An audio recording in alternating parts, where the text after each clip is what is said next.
ജീവിതത്തിൽ നമ്മൾ കേൾക്കാൻ ഏറ്റവും ഇഷ്ടപ്പെടുന്നത് പ്രശംസകളാണ്.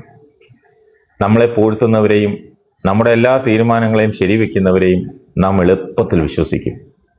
എന്നാൽ ഒരു കാര്യം ഓർക്കണം, എല്ലാ മധുര വാക്കുകൾക്കും പിന്നിൽ നല്ല ഉദ്ദേശം ഉണ്ടാകണമെന്നില്ല. പലപ്പോഴും മനുഷ്യർ വഞ്ചിക്കപ്പെടുന്നത് ശത്രുക്കളാലല്ല, മറിച്ച് മധുരമായി സംസാരിക്കുന്നവരാലാണ്. കാരണം ശത്രുവിനെ നാം സൂക്ഷിക്കും, എന്നാൽ മധുരവാക്കുകൾ പറയുന്നവരെ നാം ഹൃദയത്തിലേക്ക് ക്ഷണിക്കും. നിങ്ങളെ അമിതമായി പുകഴ്ത്തുന്നവരെ സൂക്ഷിക്കുക. നിങ്ങളുടെ തെറ്റുകൾ പോലും തെറ്റല്ലെന്ന് പറയുന്നവരെ ശ്രദ്ധിക്കുക. കാരണം യഥാർത്ഥ സുഹൃത്ത് നിങ്ങളുടെ തെറ്റുകൾ ചൂണ്ടിക്കാണിക്കും, തിരുത്താൻ സഹായിക്കും. എന്നാൽ സ്വാർത്ഥ താല്പര്യമുള്ളവർ നിങ്ങളെ സന്തോഷിപ്പിക്കാൻ മാത്രം സംസാരിപ്പിക്കും. ഓരോ തീരുമാനവും എടുക്കുന്നതിന് മുമ്പ് വാക്കുകൾ കേട്ടല്ല, പ്രവൃത്തികൾ കണ്ടാണ് മനുഷ്യരെ വിലയിരുത്തേണ്ടത്.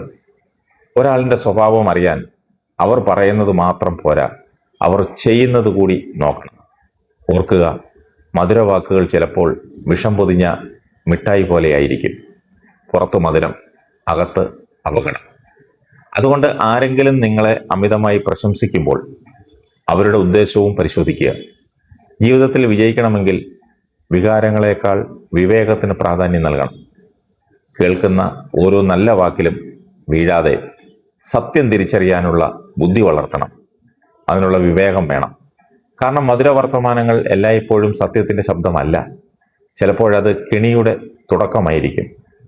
അതുകൊണ്ട് ജാഗ്രതയോടെ ജീവിക്കുക, വിവേകത്തോടെ തീരുമാനമെടുക്കുക.